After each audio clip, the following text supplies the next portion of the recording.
Hello दोस्तों, part 31 सुनाने जा रहा हूँ। अब आखिरी में दोस्त कुछ सावधानियाँ अपनाएं, महिलाएं भी और पुरुष भी, क्योंकि पेंसठ बाबा ने बहुत लोगों की सुना है और उनको परखा भी है। महिलाएं मर्दों के कपड़ा पहनने की कसम खा लिया है। अगर दोस्त मर्दों का भी पसंद महिलाओं की तरह बदल जाए तो सुबह सुबह पापा नहा धो के मम्मी से पूछेगा, फलाना देवी मेरी पेटीकोट कहाँ खो गई है, बहुत देर से ढूंढ रहा हूँ, मिल नहीं रहा है। दोस्त कैसा लगेगा तब? दोस्त नारी जाति कामिनी है, इसलिए उन्हें अपनी शरीर थोड़ा ढक के ही रखना चाहिए। यह जीन्स पैंट टी शर्ट में आप लोगों को देखकर क्या फील करता है मर्द जात? आप महिलाओं की जांग कितनी बड़ी है और भी बहुत कुछ महसूस करता है।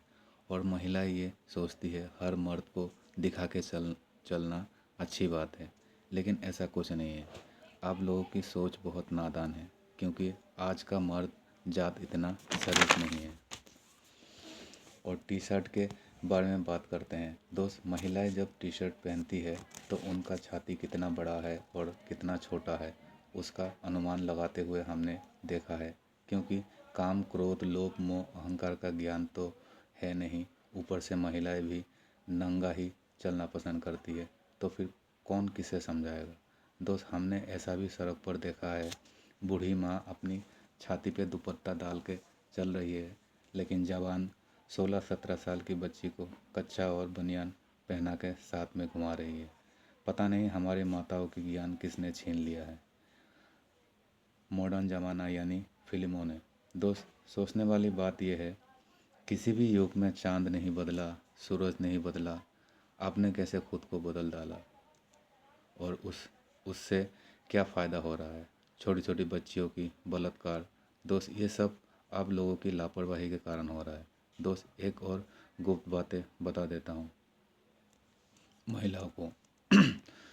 जो महिलाएं भी कटिंग के अंडरवियर पहनती है, वो साड़ी पहने, पैंट पहने, लोवर पहने, उनके भी कटिंग के अंडरवियर पीछे से चमकती है। मेरी कहने का मतलब ये है, लड़की चाहे जितनी भी पढ़ी लिखी हो, जब उनका ये गुप्त अंगों को ढकने वाला अंडरवियर पीछे से चमके तो किसी भी मर्द जात को वो महिला पढ़ी लिखी नहीं लगती है।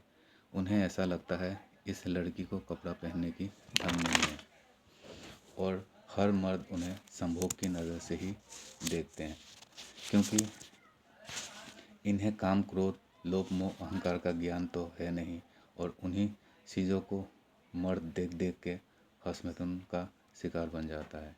इसमें अंग्रेज़ों का बहुत बड़ा चाल था, अंग्रेजी कपड़ा हिंदुस्तान में बेचने की, ताकि दोस्त हमारी मर्द जात की दिमाग भ्रष्ट होए और हर दूसरों की माँ, बहन, बेटियों को संभोग की नज़र से देखें और उनके साथ कोई गलत इरादा करे यानी अपराध का रास्ता अपनाए, या फिर कुछ ना करे तो हंसमुखन तो कर ही लेगा और अपने शरीर को खोखला कर ले। आज दोस्त भारत देश में ऐसा ही हो रहा है। मुझसे कोई क्या छुपाएगा? दोस्त, इतना बड़ा मास्टर प्लान कोई बना सकता है, आज के इंसान कोई सोच भी नहीं सकता।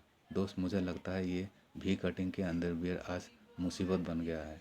दोस्त, आप लोग ये सोच रहे होंगे मैंने पहली बार सोचा है ऐसी बातें, लेकिन ऐसा नहीं है।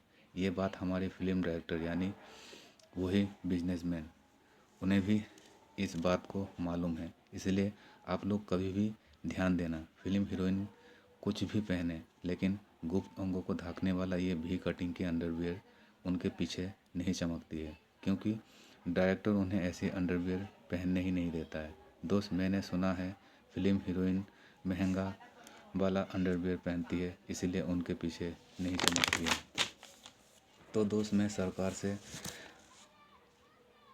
बोलूँगा ऐसा अंडरवियर सस्ता दाम में हिंदुस्तान में बेचें। दोस्त, अब रह गए भाषा।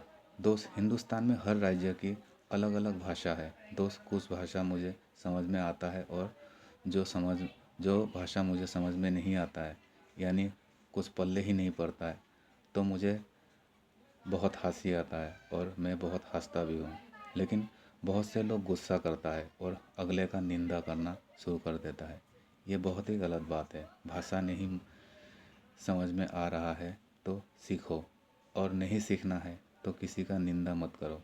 दोस्त, हमारे भारत देश में जितने भी राज्य है, सारे राज्य के देसी जो कपड़ा है महिलाओं की, वो पूरा तन को ढकने वाला ही है। उनको पहने और एंजॉय करें। दोस्त, दुनिया बहुत खूबसूरत है, आप लोग भी खूबसूरत बना लो अपने दिल और दिमाग को। दोस्त, मुसलमान महिलाओं की बुर्का मुझे बहुत पसंद है, लेकिन मुंह ना ढके भारत के कोई भी नारी पहन सकती है। वही हमारी मर्दों को भी मैं कहना चाहता हूँ, मुसलमान भाइयों का जालीदार टोपी अगर हम लोग भी पहन ले तो हम मुसलमान नहीं बन जाएंगे। ये तो एक फैशन है, वैसे तो ऊपर वाले ने सबको हिंदू सनातन बना के भेजा है।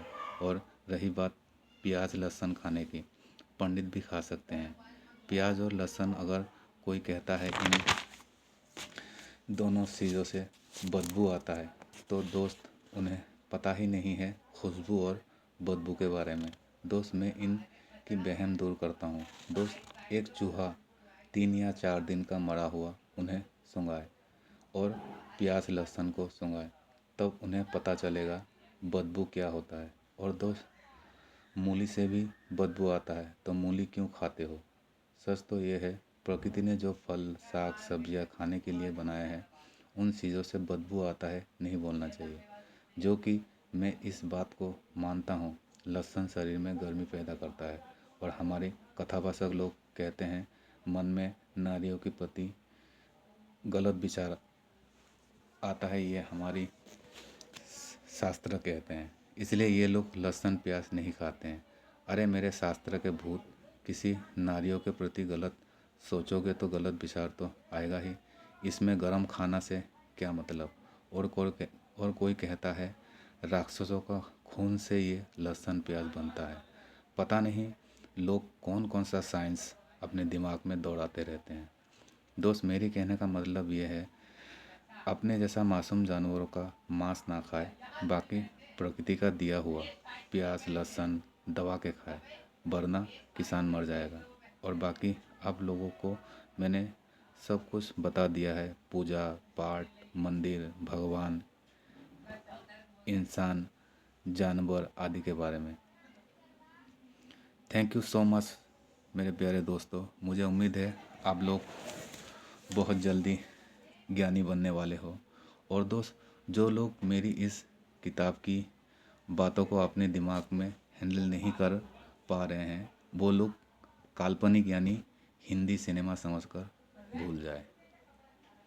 और बाकी जो लोग इन बातों को अपने दिल और दिमाग में अच्छी तरीक़े से समझ ले रहे हैं या फिर समझ रहे हैं, तो वो अपने ज़िंदगी में इस्तेमाल कर सकते हैं इन बातों को और ज्ञानी बन सकते हैं। और सभी लोग ज्ञानी बनेंगे तब ये धरती स्वर्ग बनेगा, वरना नरक का तो सामना रोज़ कर ही रहे हैं। आप कर रहे हो, हम भी कर रहे हैं, आने वाले बच्चे भी करेंगे। आपको फ़र्क नहीं पड़ता तो हमें भी फ़र्क नहीं पड़ता। Thank you. शेयर ज़रूर करना।